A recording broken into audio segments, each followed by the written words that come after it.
अस्सलाम वालेकुम park wheelers, मेरा नाम है सुनील मंज और park wheels first review series के साथ आपकी खिदमत में हाजिर हूँ। फर्स्ट लुक रिव्यू सीरीज़ कह सकते हैं या टेस्ट ड्राइव सीरीज़ कह सकते हैं, जिसके अंदर हम आपको गाड़ी का एक वॉक अराउंड कराएंगे और फर्स्ट इंप्रेशन बताएंगे आपको गाड़ी के बारे में। आज की जो प्रोडक्ट है इसका नाम है ओमोडा। ओमोडा की गाड़ी है E5। ओमोडा इज़ अ ब्रांड जो कि चेरी का एक इलेक्ट्रिक डिवीजन है। जैको एंड ओमोडा दोनों जो है पाकिस्तान में लॉन्च कर दिए गए हैं। आज का जो वॉक अराउंड है, ये फर्स्ट लुक है, ये E5 के बारे में है। इट्स 100% इलेक्ट्रिक व्हीकल और जैसे आप देख सकते हैं गाड़ी का जो फ्रंट है उससे आपको अंदाज़ा होता है। ख़ासतौर पे इलेक्ट्रिक गाड़ियों की जो फ्रंट ग्रिल होती है वो बिल्कुल एक ऐसी सीधी रखी जाती है ख़ास तौर पे, जिससे आपको पता लग जाता है कि ये इलेक्ट्रिक गाड़ी है। बिकॉज इंजन वाली गाड़ियों में अक्सर यहाँ पे एयर वेंट्स होते हैं इंजन को ठंडा रखने के लिए, वो यहाँ पे नहीं है। सो DRLs बहुत खूबसूरत हैं गाड़ी के। जो हेडलैम्प्स हैं बड़े नॉन कन्वेंशनल की जगह पे हैं और बड़े खूबसूरत हैं। LED हेडलैम्प्स हैं और इसके नीचे आपको जो मिल जाते हैं फॉग लैम्प। फ्रंट की जो ग्रिल है ये बड़ी जॉ स्टाइल ग्रिल है, ऐसे लगता है कुछ जॉ जो है ना किसी एनिमल का जॉ है वो लगाया हुआ है। बट ओवरऑल फ्रंट की जो लुक है वो बड़ी एग्रेसिव एंड बड़ी मॉडर्न है। सो ओवरऑल गाड़ी का जो फ्रंट है उसके ऊपर पियानो ब्लैक और गाड़ी का कलर कम्बिनेशन जो है वो बड़ा एक आपस में कंट्रास्ट किया गया। गाड़ी का कलर जो है बड़ा खूबसूरत है, जिसका हम रिव्यू कर रहे हैं। साइड पे अगर आप आएंगे सबसे पहले आप जो चीज़ नोट करेंगे वो इसके अलॉय व्हील्स हैं जो कि बड़े नॉन कन्वेंशनल स्टाइल के 18 इंच के अलॉय व्हील्स हैं। और इसकी जो व्हील की जो आपको लग रही होगी थोड़ी, ये थोड़ा फ्यूचरिस्टिक टाइप के हैं बिकॉज इस गाड़ी के अंदर रीजन ब्रेकिंग है जो कि 3 लेवल की रीजन है। वो हम आपको अंदर जाके जब आप टेस्ट ड्राइव करेंगे तब भी बताएंगे। साइड व्यू मिरर्स और इसका जो पूरा पिलर और फ्रंट है ये फ्लेयर ग्लॉसी ब्लैक में दी गया, तो गाड़ी बेसिकली 2 टोन कलर में आ गई है। यहाँ पे रूफ रेल्स हैं एंड पूरी गाड़ी में थ्रू एंड थ्रू साइड पे आपको ये प्लास्टिक के किनार नजर आएंगे जो कि इसको क्रॉसओवर SUV लुक को एम्पलीफाई करते हैं। करेक्टर लाइन जो है ये गाड़ी के पिछले दरवाजे से एक नमूदार होती है जो पीछे लाइट तक जाती है और गाड़ी ऊपर से स्लांट करके नीचे की तरफ आ रही है। और पीछे 2 चीज़ें खासतौर पे गाड़ी की जो स्पोर्टी लुक है उसमें ऐड करी हैं, वो दोनों ये स्पॉयलर्स हैं। एक हाई माउंटेड ये स्पॉयलर आपको यहाँ पे नजर आ रहा है और एक ये ब्रेक लाइट के ऊपर भी एक स्पॉयलर जो है लिप स्टाइल का स्पॉयलर चल रहा है। इस स्पॉयलर की जो शेप है बड़ी स्पोर्टी है। जो हाई माउंटेड स्पॉयलर है उसके अंदर एक ब्रेक लैम्प भी है, यहाँ पे शार्क फिन एंटीना है, रूफ रेल्स आपको नजर आ रही हैं। सो पीछे जो LED हैं ये बड़ी खूबसूरत लावा स्टाइल LED चल रही हैं और यहाँ पे आपको ओमोडा का जो है लोगो नजर आ रहा है EV because it's electric vehicle और यहाँ पे E5 का लोगो आ गया। नीचे अगर आप देखेंगे तो ये जो डिफ्यूजर स्टाइल बम्पर है यहाँ पे आपको एक ब्रेक लैम्प भी मिल जाएगा जो कि बेसिकली फॉग लैम्प है। अगर आप इसको फॉग का बटन एंटर दबा देंगे तो ये रेयर फॉग लाइट का काम करता है। इसके अलावा ये जो गाड़ी का वाइपर है ना सिर्फ ये बोनलेस है बल्कि इसके अंदर रेन सेंसिंग वाइपर भी मौजूद है। गाड़ी का जो बूट है ये ऑटो बूट है, आप बटन की मदद से गाड़ी को खोल सकते हैं और देखते हैं because it's electric car. I really doubt कि इसमें स्पेयर व्हील होगा। यस, इसमें कोई स्पेयर व्हील नहीं है। इसमें इसका चार्जर पड़ा हुआ है और साथ इसके जो इमरजेंसी किट है, यहाँ पे 12 वोल्ट की कनेक्टिविटी है और जो है डिग्गी के अंदर लाइट भी है LED। ये सेपरेटर है, अगर आपने सामान रखना है तो आप इसको निकाल सकते हैं। अगली सीट के अंदर 60-40 स्प्लिट है, काफ़ी ज़्यादा स्पेस मौजूद है। अगेन एक्सपर्ट रिव्यू में हम आपको उसको टेस्ट करके भी बताएंगे but generally on a first look I think बड़ी एम्पल स्पेस है। अगेन अगर आपको सामान रखना है आप इस डिवाइडर को निकाल के 60-40 स्प्लिट से सीट को आगे करके सामान रख सकते हैं। गाड़ी के अंदर चलते हैं। गाड़ी के अंदर चलने से पहले मैं आपको बताते चलूँ इस गाड़ी के अंदर पैसिव एंट्री और पैसिव स्टार्ट फंक्शन है। इसका मतलब ये है कि मेरी जेब में अगर चाबी मौजूद होगी तो जब मैं गाड़ी के अंदर करीब पहुंचूंगा गाड़ी खुद ही खुल जाएगी। मुझे गाड़ी को स्टार्ट नहीं करना, मैं गाड़ी में बैठूंगा गाड़ी ऑलरेडी स्टार्ट होगी। ना सिर्फ ये, इसके साथ साथ वॉक अवे फंक्शन भी है। जो ही मैं गाड़ी से निकलूंगा और चाबी मेरे पास होगी तो गाड़ी थोड़े टाइम के बाद, चंद सेकंड के बाद खुद ही लॉक हो जाएगी। तो चलते हैं इंटीरियर की तरफ। मैंने आपको बताया था कि इस गाड़ी में passive entry and passive start है। मेरी जेब में चाबी है, मैं बैठा हूँ तो गाड़ी ऑलरेडी स्टार्ट है, मुझे कोई स्टार्ट बटन दबाने की ज़रूरत नहीं पड़ी। फर्स्ट इंप्रेशन जो इंटीरियर में बैठते साथ ही मुझे मिलता है, this is full of materials. मेरा ख्याल था गाड़ी में बैठते हुए आजकल जिस तरह की SUVs आ रही हैं ज़्यादातर मार्केट में कि ये भी उसी तरह की होगी, बट इसका ज़रा इंटीरियर बड़ा डिफरेंट, बड़ा जिसे कहते हैं ना बहुत ज़्यादा रिच है। इसके अंदर बहुत ज़्यादा एलिमेंट्स हैं। अंदर बैठते साथ ही मुझे समझ नहीं आ रहा मैं किस तरफ देखूं बिकॉज एक तो ये ग्लॉसी जो डैशबोर्ड है ये, इसके अंदर फिर एम्बियंट लाइट चल रही है थ्रू एंड थ्रू पीछे दरवाज़ों तक। यहाँ पे भी सेंटर में गाड़ी बनी हुई है, इसमें भी एम्बियंट लाइट आ रही है। गाड़ी की जो स्क्रीन है पैनोरामिक स्क्रीन, ये 12.3 इंचज़ की 2 स्क्रीन इकट्ठी हुई हैं। एक इंफोटेनमेंट सिस्टम है, एक आपका जो डिस्प्ले है इन्फॉर्मेशन क्लस्टर है। तो ये टोटल जो एक ऐसा लगता है कि एक सिनेमा टाइप व्यू आ गया। और उसके अलावा अगर मैं दरवाज़ों में देखूँ तो ये डोर हैंडल जो है ये भी ब्लैक क्रोम में है। उसके साइड पे ये आपको मैश टाइप मटेरियल मिल जाएगा, स्पीकर्स मिल जाएंगे। इस गाड़ी के अंदर सोनी का साउंड सिस्टम है विद 8 स्पीकर। सो बड़ा जो कहते हैं ना एक रिच इंटीरियर है, काफ़ी ज़्यादा material and lot of gloss coming out of it.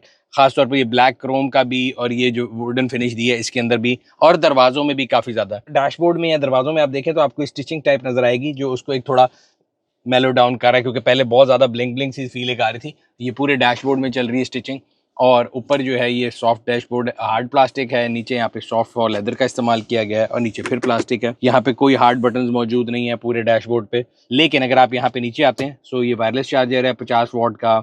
इसके पीछे आपको 2 कप होल्डर मिलते हैं। यहाँ पे आपको बटन नजर आ रहे हैं, एसी के हार्ड बटन है। So if I want to control AC from here, तो मैं इधर से जाके इस पर क्लिक कर सकता हूँ या यहाँ से कर सकता हूँ। इसी तरह फॉगर, डिफॉगर, और ये स्क्रीन को ऑफ ऑन का बटन है।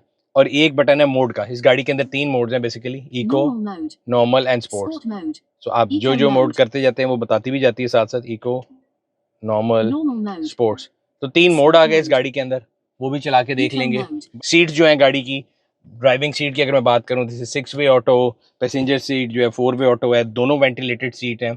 ओवरऑल गाड़ी की जो सीट्स हैं इनके अंदर फॉल लेदर का इस्तेमाल किया गया है। गाड़ी की जो सीट की स्टाइल है ये बकेट स्टाइल, अगली 2 सीटें, पिछली वाली आपको पीछे बैठ के बताएंगे।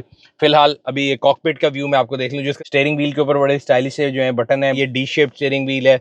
और मेरा ख्याल है यहाँ पे ये फटीग सेंसर लगा हुआ है, जो आजकल आने वाली गाड़ियों में काफ़ी ज़्यादा स्मार्ट गाड़ी हैं, इनके अंदर काफ़ी ऐसे फीचर्स हैं जो कि आपको विद टाइम पता लगते हैं, बट फर्स्ट लुक में जो मुझे नज़र आ रहा है मैं आपको बताई जा रहा हूँ। सो राइट साइड पे मेरे यहाँ पे ऑटो बूट का बटन है, अगली लाइट्स की कंट्रोल है, इसमें ऑटो करना चाहता हूँ, फॉग लैंप ऑन करना चाहता हूँ, या चार्जिंग जो डॉक है उसको ऑन करना चाहता हूँ। So right side is this. Screen की बात कर लेते हैं। सो ये इंफोटेनमेंट सिस्टम जो है ये 12.3 इंचेस का है और इसके अंदर एंड्रॉयड ऑटो और एप्पल कार प्ले दोनों मौजूद हैं। इसके अलावा स्क्रीन जो है वेरियस फंक्शन गाड़ी के कंट्रोल आप कर सकते हैं। आपने गाड़ी के अंदर कोई भी चीज़ करनी है, इसकी सेटिंग्स इसके अंदर हैं, प्लस बहुत से ऐसे फंक्शन हैं जो आप इसके थ्रू कंट्रोल करते हैं। डैश के फीचर्स भी काफ़ी हैं, उनके बारे में हम बाद में बात करेंगे। सो यहाँ पे अगर आप आ जाए इन्फॉर्मेशन क्लस्टर, तो इन्फॉर्मेशन क्लस्टर के अंदर अगेन ये आपको स्पीड बता रहा है, डिजिटल किस मोड में आप वो बता रहे हैं। यहाँ पे सारे इसके डैश के फीचर्स हैं। ये नीचे इसकी चार्जिंग स्टेट आगे कि इतने % बैटरी है, इतना इसके अंदर अभी कैपेसिटी मौजूद है, इतनी क्रूजिंग रेंज है। और यहाँ पे डिफरेंट इसके जो है ना हैंड ब्रेक आ गया, ऑटो ब्रेक होल्ड आ गया, गियर आप कौन से में है। So lot of information being provided है। इसके साथ यहाँ पे ये 4 बटन आ रहे हैं जिसके बारे में लोगों को शायद परेशानी हो। सो अगर आप इस गाड़ी का इंडिकेटर दें तो एक आवाज़ आती है, उस आवाज़ को, ये टू टू आ रही है, आपको इसको तेज़ करना है तो आप यहाँ से कर सकते हैं। ये देखें और तेज़ हो गई, बहुत ज़्यादा तेज़ हो गई। और उसको कंट्रोल करने के लिए वॉल्यूम का बटन यहाँ पे है। अक्सर लोग काफ़ी इरिटेट होते हैं कि ये इंडिकेटर की आवाज़ इरिटेट करे, तो आप इसको तकरीबन यहाँ से बंद भी कर सकते हैं। इसी तरह इसकी जो ब्राइटनेस है वो भी आप यहाँ से एडजस्ट कर सकते हैं। सो ये इसकी स्क्रीन के बारे में आपकी इंटरफेस आ गया। दरवाज़ों के जो स्विच हैं ये मुझे याद दिलाते हैं, if I am not wrong, I have been a user of Mercedes for long time. मुझे ये समहाउ लग रहा है कि 2 चीज़ें इसमें मर्सिडीज़ से इंस्पायर्ड हैं।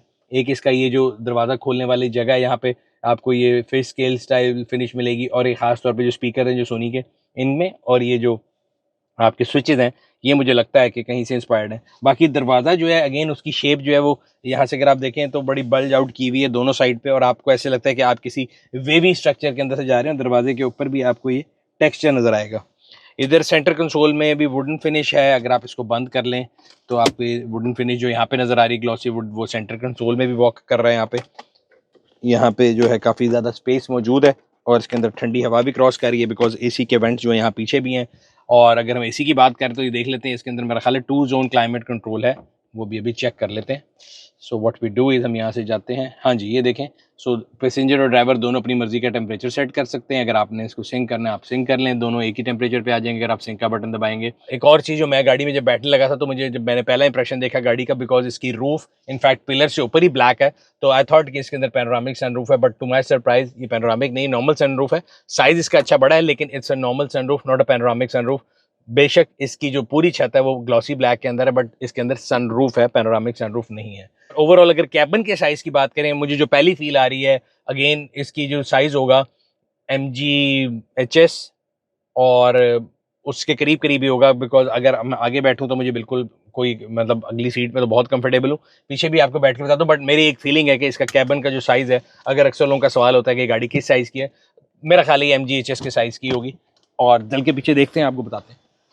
सो अगली सीट अब हमने पूल पीछे की हुई है, entry not a problem, lot of head space. थोड़ा सा अगर किसी का कद बड़ा है तो थोड़ा ट्रिकी हो सकता है, आपको ध्यान से आना पड़ेगा, क्योंकि ये पीछे से मैंने आपको बताया था कि इसकी शेप ऐसी है कि नीचे की तरफ जा रही है।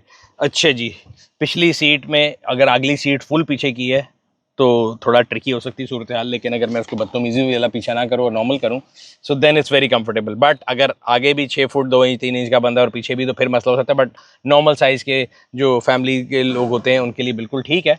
But somebody who is tall, अगर आपकी फैमिली ज़्यादा टॉल है तो फिर यस पिछली सीट में थोड़ा मसला हो सकता है। And I think the cabin space exactly जो मेरा प्रेडिक्ट किया था कि सेम ही है, MGHS जैसी है।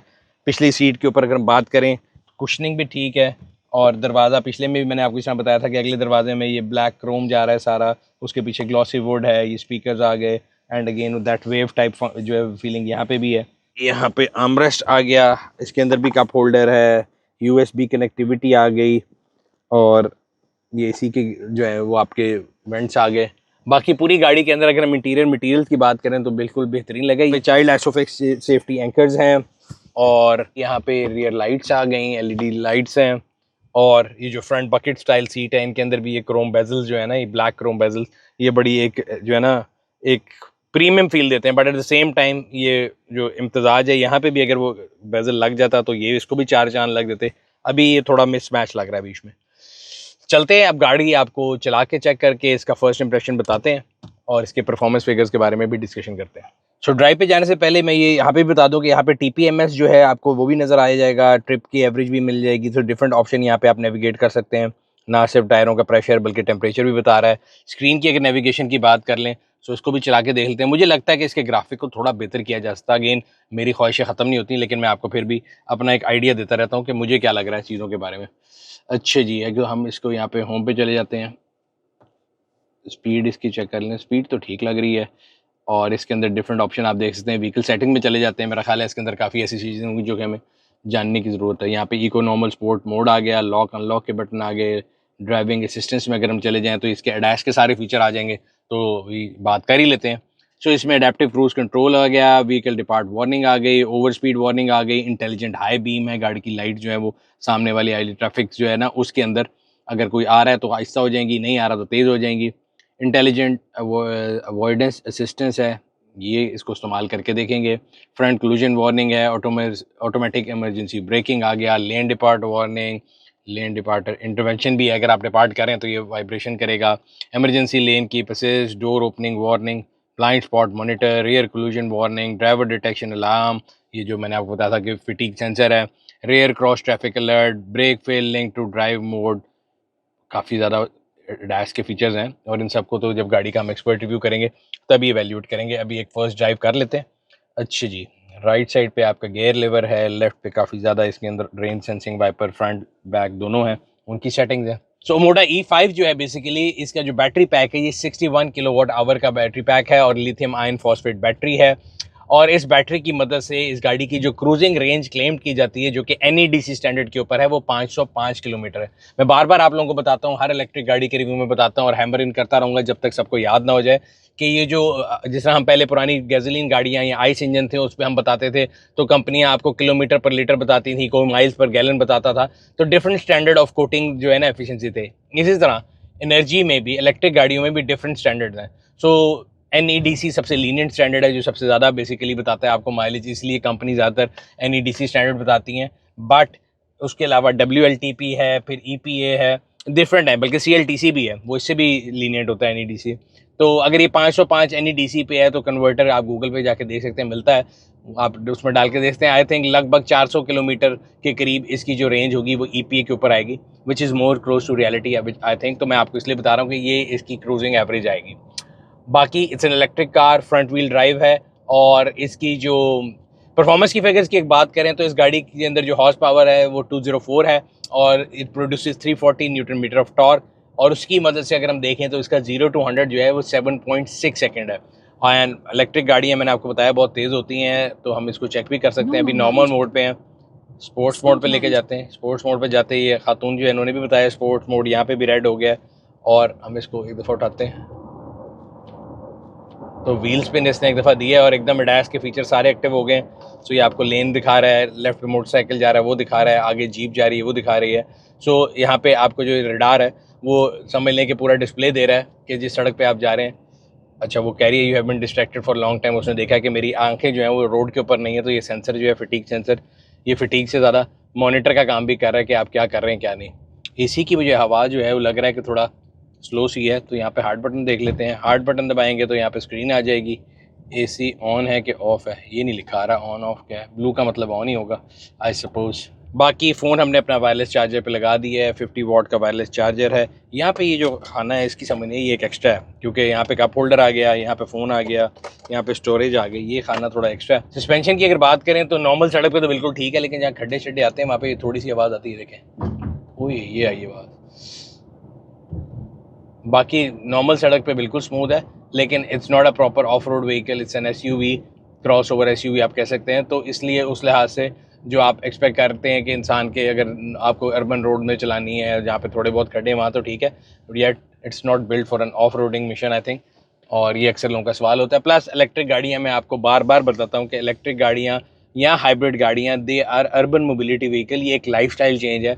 अगर आपको अपने घर से ऑफिस जाना है, बच्चों को स्कूल से लेना है, इसको गाड़ी को सिटी में इस्तेमाल करना है, ये आपको बेहतरीन एफिशिएंसी भी देगी और जो इकोनॉमी है वो भी आपको मिलेगी। अगर आप शहर में इसको चला रहे हैं, एक आपका लाइफस्टाइल है, 505 किलोमीटर NEDC रेंज क्लेम कर रही है, which is close to 400 in EPA, तो आप इस गाड़ी को चार्ज करें, शहर में चलाएं। अगर आपकी डेली 100-200 किलोमीटर भी है तो आपको 2 दिन बाद इसको रात को जूस अप करना है। और घर के चार्जर से भी कर सकते हैं, इंडस्ट्रियल चार्जर से भी कर सकते हैं। फ्रॉम 30 to 80% जो इसकी चार्जिंग है, जो कंपनी स्टार्ट क्लेम करती है, वो अराउंड अंडर 30 मिनट्स जो है वो आपको 30 to 80% बैटरी कर देती है। अगेन ये इंडस्ट्री में क्लेम जो है 30 to 80 किया जाता है, लोग 100% का करते हैं, तो आप उसका समझ लें कि डबल कर लें। मैक्सिमम जो है 1 घंटे के अंदर ये फुल चार्ज हो जाएगी इंडस्ट्रियल चार्जर के ऊपर। बाकी कंपनी साथ कौन सा चार्जर देगी उससे पता लगेगा। 61 किलोवाट आवर की बैटरी है, अगर वो 7 किलोवाट आवर का चार्जर देते हैं तो मेरा ख्याल है तकरीबन 9 घंटे के अंदर ये गाड़ी को चार्ज कर देगा। अगर 3 किलोवाट का देते हैं तो 20 घंटे लगेंगे। वो तो डिपेंड करता है कि कंपनी इसमें साथ क्या ऑफर करती है। ड्राइविंग में एक और चीज़ जो फील होती है आपको, खासतौर पर इलेक्ट्रिक गाड़ियों में, the moment you lift your foot off the accelerator pedal, गाड़ियाँ एकदम बैठ जाती हैं। लोग कहते हैं शायद ख़राब है, नहीं, बहुत सी इलेक्ट्रिक गाड़ियों के अंदर रीजन ब्रेकिंग होती है और उसके डिफरेंट लेवल होते हैं, आप उसको किस लेवल पे सेट कर सकते हैं। तो ये आपको ड्राइविंग स्क्रीन के अंदर यहाँ पे 1 लिखा आ रहा है, इसका मतलब है इस टाइम इसकी रीजन जो है वो 1 के ऊपर है। आप इसको बढ़ा सकते हैं। उसके बढ़ाने से ये होगा कि जो ही आप गाड़ी को रेस छोड़ेंगे या रेस के ऊपर से अपना पाँव लिफ्ट करेंगे, गाड़ी फ़ौरन ऐसे लेगा कि बैटरी है, बिकॉज उसके अंदर रीजन ब्रेकिंग है। यही बात मैंने आपको इसके अलॉयज़ के बारे में बताई थी और मैंने शुरू में आपको कहा था कि जब आप मैं अंदर जाऊँगा तो मैं आपको बताऊँगा, क्योंकि इसकी इस अलॉय व्हील्स की जो शेप है वो आपको ऐसे लगता है कि बड़ी फ्यूचरिस्टिक या different out of the market है। उसकी रीज़न ये है कि इनके अंदर जो रीजन ब्रेकिंग होती है, जब आप ब्रेक करते हैं तो एनर्जी को स्टोर करती है और इसके रीजन के 3 लेवल हैं। एक और चीज़ इसका मेंशन करना बहुत ज़रूरी है, मैं अक्सर ये बात करता हूँ तो कि गाड़ियाँ जिनके अंदर ये बहुत ज़्यादा स्क्रीन आती हैं ये आपको डिस्ट्रैक्ट करती हैं और इसमें हार्ड बटन्स की जो है मौजूदगी होनी चाहिए। यहाँ पे भी मिनिमलिस्टिक किस्म के हार्ड बटन्स हैं। तो येस, इन तमाम गाड़ियों में मोस्ट ऑफ द केसेस, जिस तरह इस गाड़ी में भी एक वॉइस कमांड का बटन भी है, तो आप हाय अमूडा कह के इसे बात कर सकते हैं और वो फिर आपकी बात सुनेगी और फिर आप उसके साथ डिस्कशन कर सकते हैं। आपने सनरूफ खोलनी है, AC ऑन करना है, ब्लूटूथ कनेक्ट करना है, वेरियस फंक्शन है। मैं थोड़ा ओल्ड स्कूल हूँ तो मेरी कम्युनिकेशन अंग्रेज़ी में ख़ास तौर पे बुरी है, इसलिए गाड़ियों के साथ भी कम्युनिकेट मैं हार्ड बटन्स के थ्रू करता हूँ। But for somebody like you, I think you can easily communicate with the car. So अगर मैं गाड़ी के सेफ्टी फीचर्स को सम अप करने की बात करूँ, जिसमें गाड़ी का ADAS जो शामिल है, इसका ये जो रियर व्यू मिरर है ये एंटी ग्लेज है, ऑटो डिमिंग है, गाड़ी के अंदर ब्लाइंड स्पॉट मॉनिटर है, 360 कैमराज हैं और ADAS के बहुत से फीचर हैं जिनको मैंने आपको लिस्ट करके यहाँ पे दिखाया था।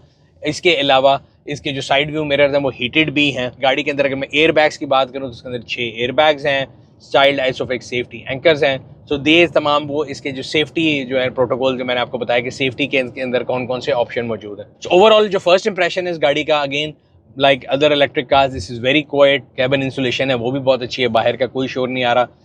प्रूफ ये है कि हम लाहौर शहर की सड़कों पर फिर रहे हैं, दिन का टाइम है, रिक्शे, साइकिलें, मोटरसाइकिलें, वैगने सब कुछ फिर रहा है, लेकिन आपको अंदर गाड़ी के अंदर आपको बाहर का शोर नहीं आ रहा। ओमोडा E5 जो है पाकिस्तान में लॉन्च कर दी गई है। इट्स अ CBU यूनिट, यानी कंप्लीटली बिल यूनिट है, जो कि पाकिस्तान में अभी इंपोर्ट किया जा रहा है। लाने वाला ग्रुप निशाद ग्रुप है और वो जल्द ही इसकी लोकल जो असेंबली वो भी शुरू करने वाले हैं। इस गाड़ी की प्राइस,